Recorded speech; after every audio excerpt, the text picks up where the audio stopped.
Alabado sea el Señor. Bien, vamos a abrir nuestras Biblias en San Lucas. Evangelio según San Lucas. En el capítulo número 18.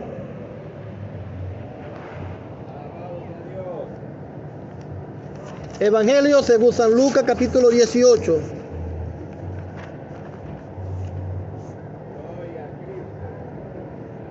Vamos a leer allí desde el verso 10 hasta el verso 14.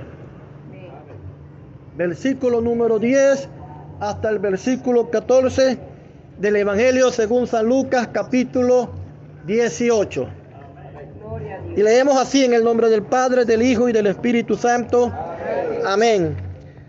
Dos hombres subieron al templo a orar. Uno era fariseo y el otro publicano.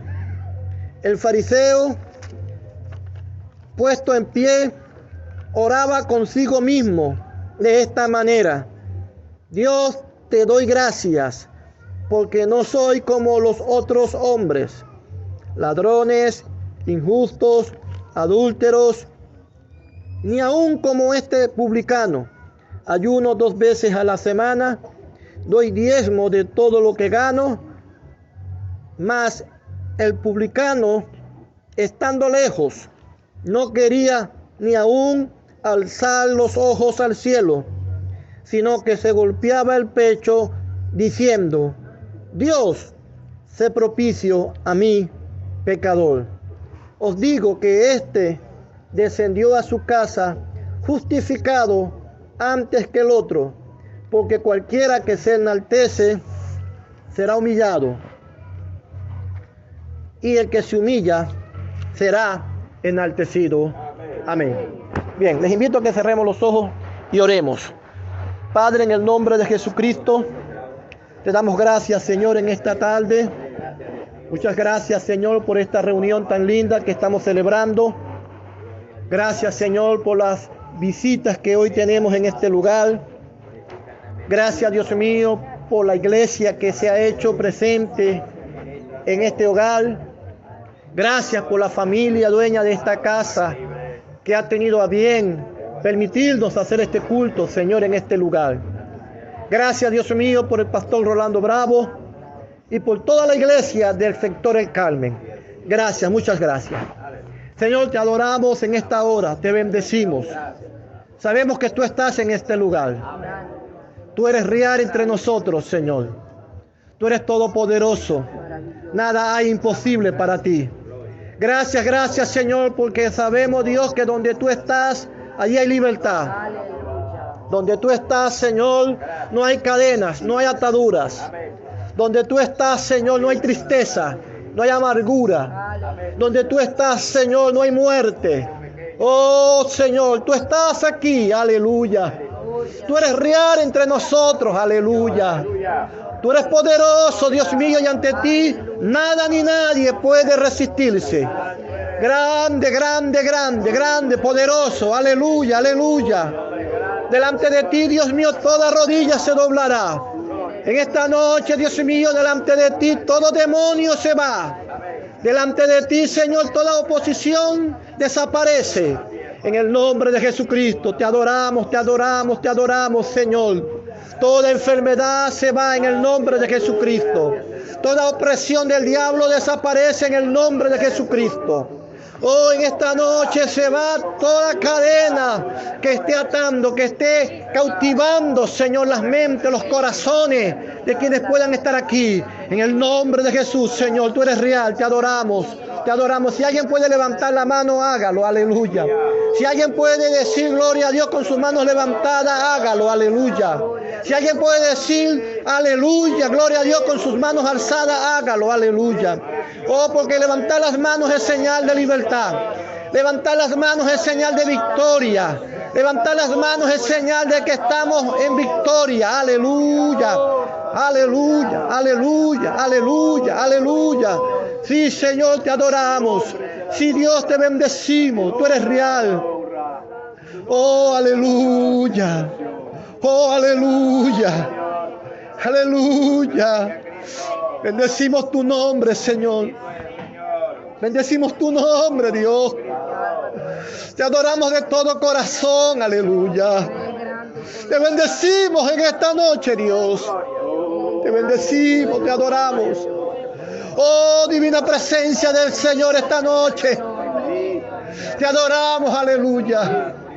Divina presencia de Jesús, te bendecimos, aleluya. Oh, Rey de Reyes, te adoramos, aleluya. Oh, dele la gloria y la honra al Todopoderoso.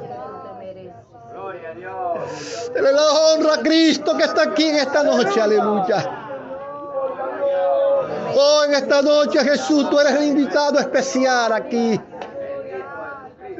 Tú eres el importante en esta noche, Jesucristo. Por ti estamos aquí en este lugar, Señor. Gracias por todo, Señor. Si puede dar un aplauso al Señor. Déselo con alegría, con gozo, con alabanza en su boca, diciéndole: Señor, te amo. Señor, te adoramos. Señor, no nos cansamos de bendecir tu nombre. Señor, recibe la gloria. Recibe alabanza en esta noche. Gracias, Señor. Gracias, Padre. Recibe la gloria. Amén. Gloria a Dios. Pueden tomar asiento. Voy a mover esta mesa un poquito para allá. Aquí está bien. Amén. Ya. Gloria a Dios. Bien. Quiero esta noche, con la ayuda de Dios, compartirles una reflexión que Dios puso en mi corazón compartir con todos ustedes, que le he titulado Las consecuencias del pecado y su remedio. El pecado tiene consecuencias, pero también hay un remedio para él. ¿Qué es el pecado? El pecado es estar lejos de Dios. Todo el que está lejos de Dios está en pecado. Puede que sea muy buena gente, puede que sea un buen ciudadano, puede que sea un buen hijo, un buen padre, un buen esposo. Puede que nunca haya estado en la cárcel ni haya tenido problemas con nadie. Es decir, es un ciudadano ejemplar. Pero si está lejos de Dios, en su vida reina el pecado. Todo el que está lejos de Dios está en desobediencia. Y la desobediencia o el pecado trae consecuencias. El hombre puede inclusive estar lejos de Dios, aún viviendo dentro de un ambiente cristiano. Puede que usted inclusive o alguien esté lejos de Dios viviendo en una iglesia o congregándose en una iglesia. Puede ser que haya alguien que viva en un hogar cristiano, sus padres sean cristianos, sus hermanos sean cristianos, pero aún así, estando rodeado de cristianos, teniendo Biblia por todos lados, pueda estar lejos de Dios. Porque no significa que alguien viviendo en un lugar rodeado de cristianos, esa persona esté cerca de Dios. La Biblia dice que en los tiempos antiguos, las personas alababan a Jesús, o alababan a Dios, perdón. Pero el Señor decía de ellos: con sus labios me alaban, pero sus corazones están lejos de mí.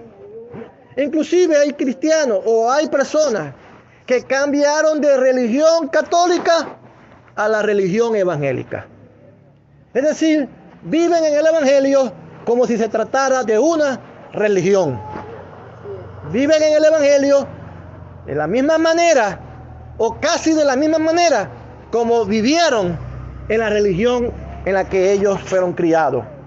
Lo único que han dejado algunos hábitos, han cambiado de algunos hábitos, sí es cierto, quizás ya no tienen una imagen en la cual adoran, una imagen a la cual le piden, quizás ya no se persignan, ya no rezan el Ave María, ya no rezan el Padre Nuestro, pero en cuanto al resto de su vida, en cuanto a su comportamiento y a su forma de vivir, viven igual, siguen siendo los mismos, se congregan, quizás algunos ofrendan, quizás son muy leales a la hora de asistir a los cultos, pero son evangélicos de religión.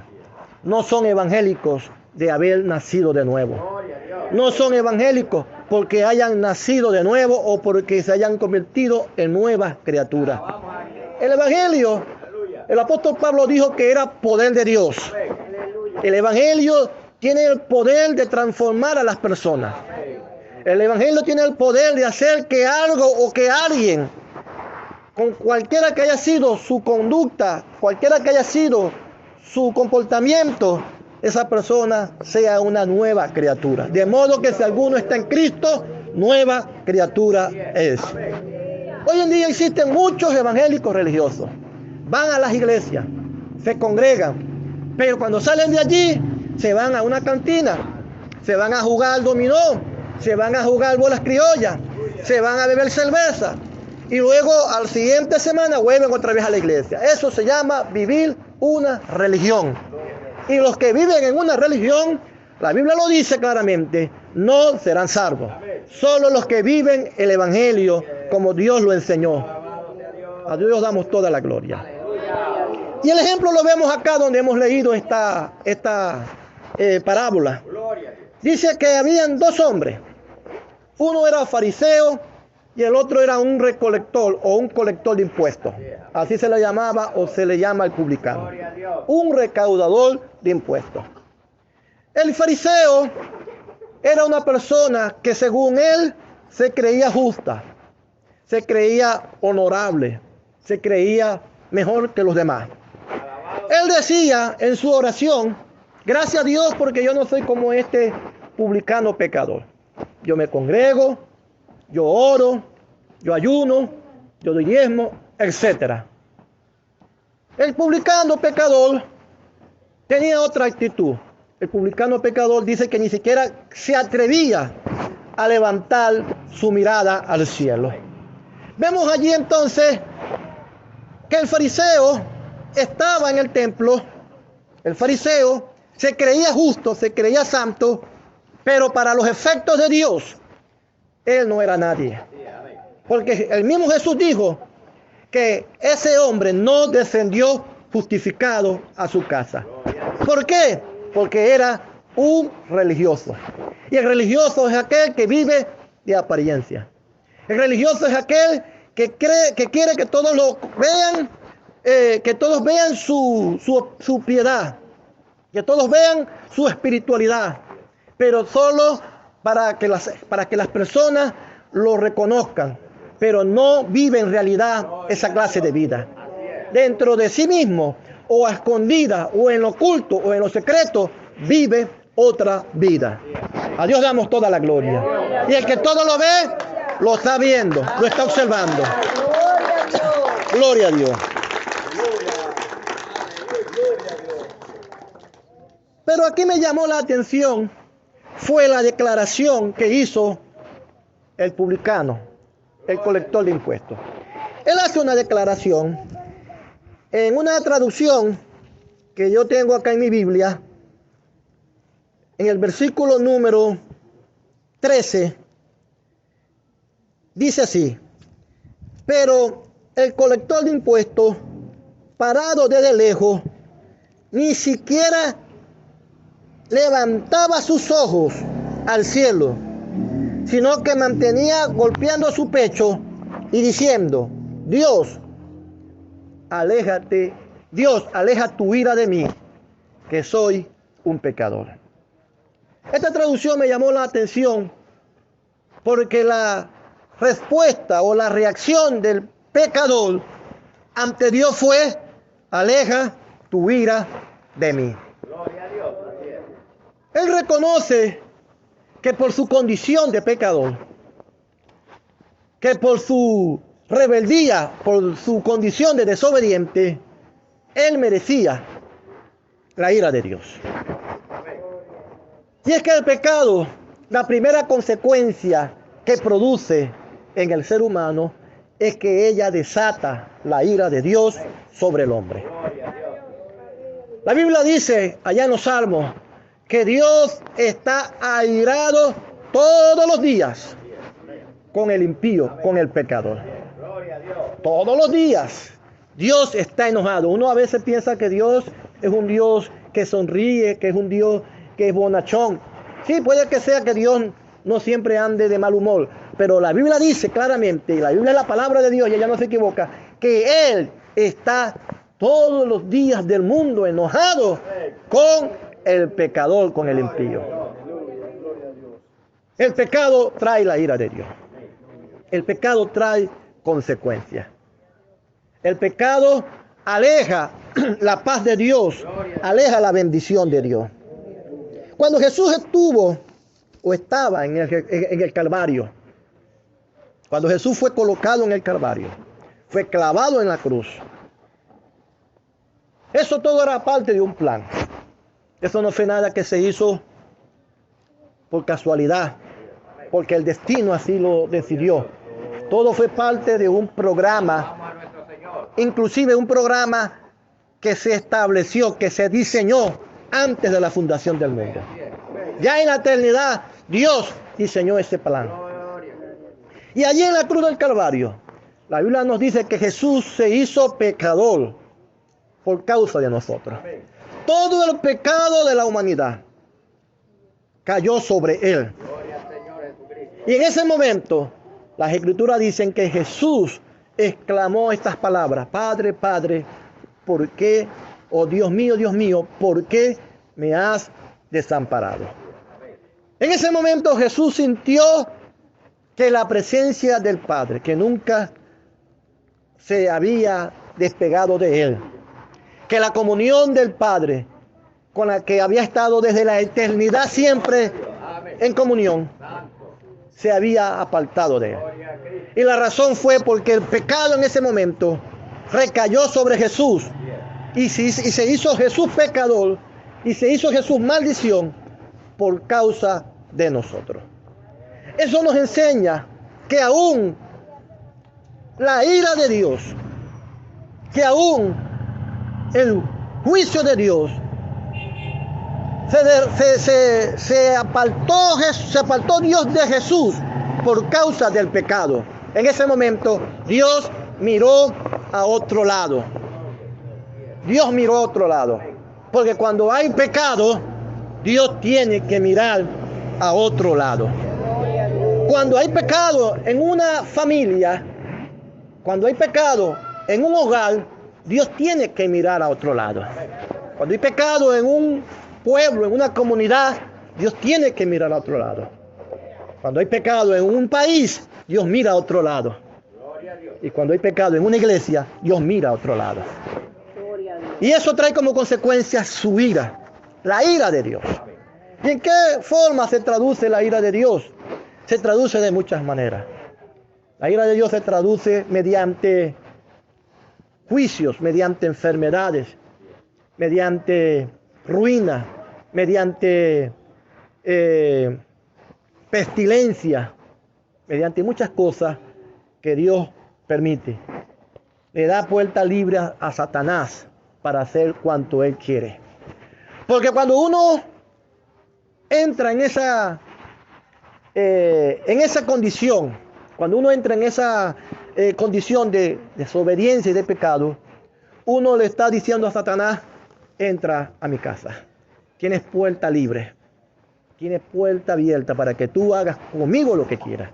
Eso es lo que pasa cuando nosotros entramos en esa condición.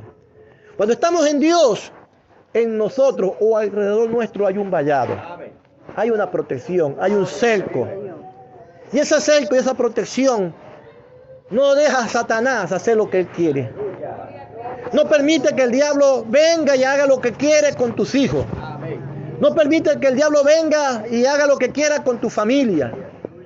Aunque quizás tus hijos y tus nietos no estén bien con el Señor, pero tu condición de leal, tu condición de fiel, tu condición de hijo de Dios, hace que esa protección espiritual se extienda a los hijos, se extienda a los nietos. Hay una protección que no la merecen, pero Dios te ama a ti, que lloras, que clamas, y esa protección cubre a la familia. Pero cuando hay pecado, Cuando hay pecado entre aquellos que deben ser las columnas, entonces como decirle a Satanás, entra, te doy permiso, puedes hacer lo que quieras. Y esa es la consecuencia de cuando uno entra en esa condición. Comienza a ver toda clase de mal, toda clase de tragedia. Cristo sea glorificado. Ahora bien, amados hermanos, la peor de todas las consecuencias de las que ya he mencionado, y la más terrible, pues valga la redundancia, es que cuando hay pecado, la ira de Dios se derrama, pero lo peor es que la Biblia nos dice que hay condenación eterna. Condenación eterna. De esto casi nadie quiere hablar ahora. De esto casi nadie quiere predicar ahora. ¿Por qué razón? Porque quizás alguien dirá, esto asusta a la gente. Esto hace que la gente quizás ya no venga más a la iglesia o no quiere escuchar más la palabra de Dios. Pero la Biblia es la palabra de Dios y no se puede limitar, no se puede cortar. Hay que decirla, hay que predicarla, hay que enseñarla tal y cual como ella lo dice. La peor consecuencia del pecado es la condenación eterna. Es cierto, hay otras cosas, hay ruina, hay miseria, hay maldición, hay enfermedad, pero la peor de todas ellas es la condenación eterna. Ahora bien, el tema es las consecuencias del pecado y su remedio. Hay remedio para el pecado. Hay remedio para todo lo que el pecado produce. No todo es negativo. No todo es para que usted se vaya a su casa frustrado, afligido, qué sé yo. En esta noche hay una palabra para usted de parte del Señor. No todo es negativo. Hay un remedio. Y ese remedio no es otra cosa que el arrepentimiento a través de Jesucristo. El arrepentimiento a través de Jesucristo cancela, anula, neutraliza las consecuencias del pecado. Revierte todo lo que el pecado ha producido. Neutraliza todo lo que el pecado ha traído a su línea familiar. A esas maldiciones quizás de los antepasados. Porque ciertamente muchas veces nosotros en el presente venimos acarreando, venimos arrastrando muchas veces el pecado o las consecuencias del pecado de nuestros antepasados, de nuestros abuelos, de nuestros tatarabuelos. Venimos arrastrando lo que ellos hicieron porque fueron malos esposos, fueron malos padres. Y eso se va transmitiendo. Un tatarabuelo alcohólico le transmitió ese pecado de alcoholismo a su hijo, y su hijo a su nieto, y su nieto a bisnieto. Y eso quizás ha estado pasando de una generación a generación.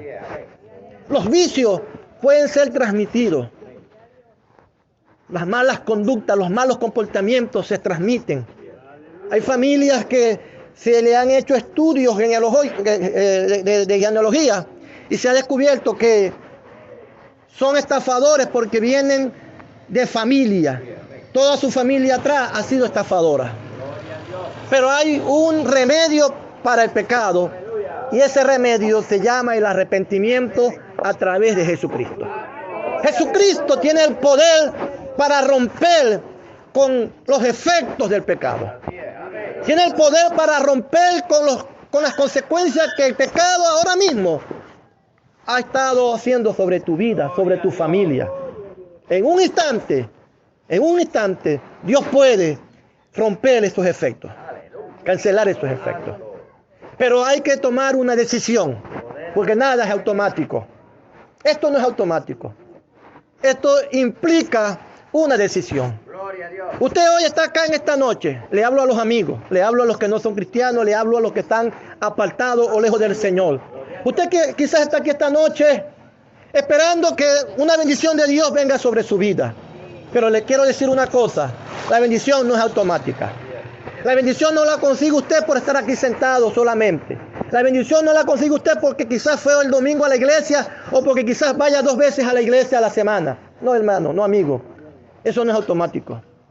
La bendición o que Dios rompa con esa consecuencia que el pecado ha traído sobre ti, solo se consigue cuando tú tomas una decisión.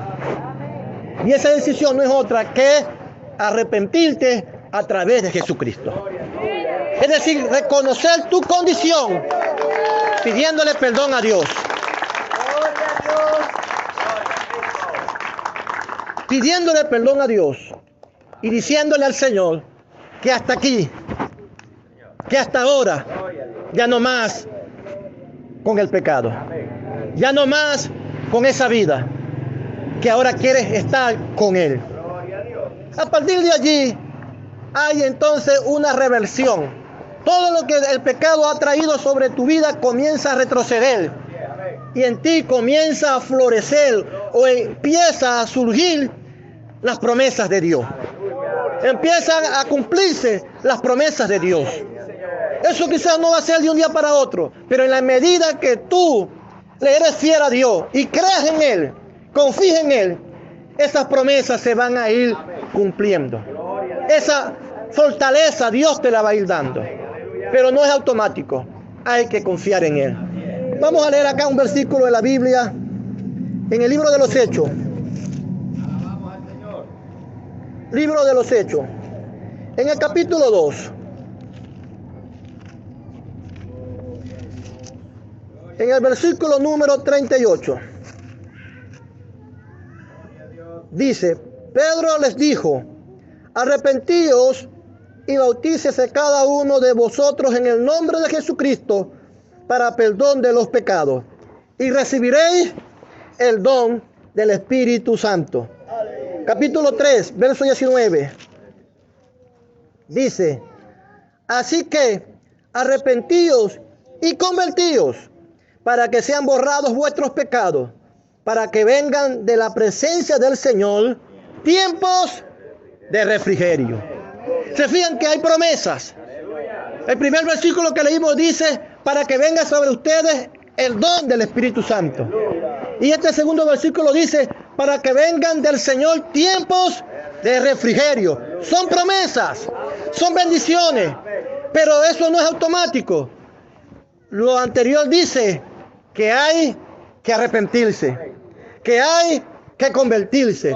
Una cosa trae la otra.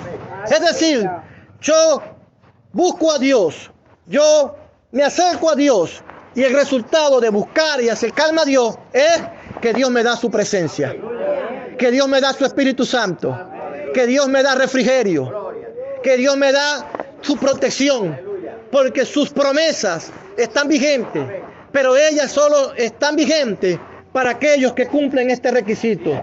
Como dice allí el apóstol Pedro, convertíos y arrepentíos. No puede ser un evangelio de religión. No puede ser un evangelio de conveniencia. No puede ser un evangelio de interés.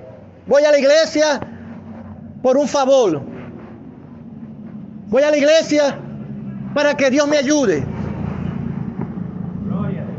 En el pasado, muchas veces nosotros, bueno, yo no lo hice, pero mi madre sí lo hizo. Cuando yo era niño, cuando yo nací con una enfermedad. Según ella, los médicos prácticamente me desahuciaron cuando yo nací. Mi cabeza era muy grande, tenía líquido. Mi cabeza no se mantenía firme, se mantenía siempre caída. Los médicos me hicieron muchos tratamientos. Ninguno de ellos pudo hacer nada por mí. Le dijeron, lléveselo a su casa y espere un milagro. Según ella, en su desesperación, ella hizo una promesa. Esa promesa se la hizo a un ídolo. Ella le prometió a ese ídolo, a esa imagen, que si yo me curaba, ella iba a hacer tal cosa. Es decir, ella le prometió devoción a esa imagen si esa imagen le hacía un favor.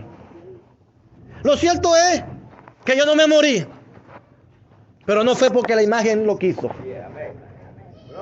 Porque al Señor le plació.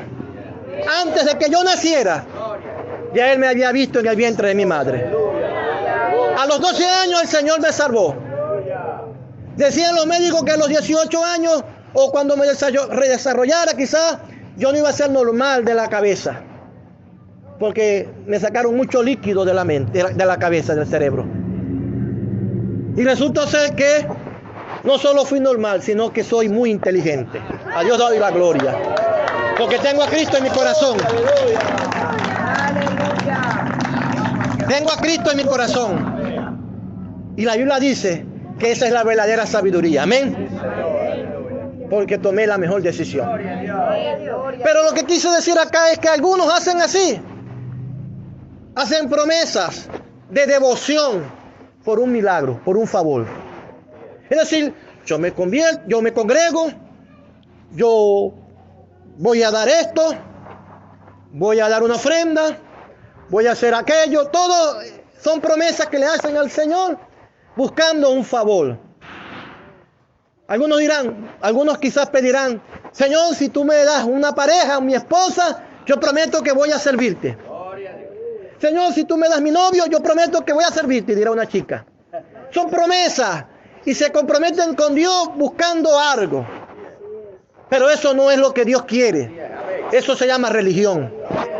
Nosotros no buscamos o no debemos buscar a Dios porque Él nos vaya a hacer algo. Nosotros debemos buscar a Dios porque la Biblia dice que sin Dios no hay salvación. Porque el objetivo de nuestra fe, dice el apóstol Pedro en uno de sus epístolas, es y debe ser la salvación de nuestras almas. La salvación de nuestra alma. Es verdad que uno sí busca a Dios a veces porque quiere más de Dios, pero lo que uno quiere o lo que uno debe enfocar en la búsqueda hacia Dios debe ser la salvación de nuestra alma. A Dios damos la gloria. Porque el ser humano es finito. Es decir, perecedero. Algunos de ustedes los conocí hace años. Tuvimos 5 años sin vernos. A algunos los dejé de ver hace 5 años. Ya no están como antes. Ya yo no estoy como antes. Ya yo no tengo la misma fuerza que tenía hace 5 años. Ya no tengo la misma juventud que tenía hace 5 años. Algunos de ustedes ya tienen canas. Algunos de ustedes ya están más viejos. ¿Qué significa eso? Que todos vamos en un proceso de envejecimiento. La vida se acaba. La vida no es eterna. En este sentido, en el sentido de la carne.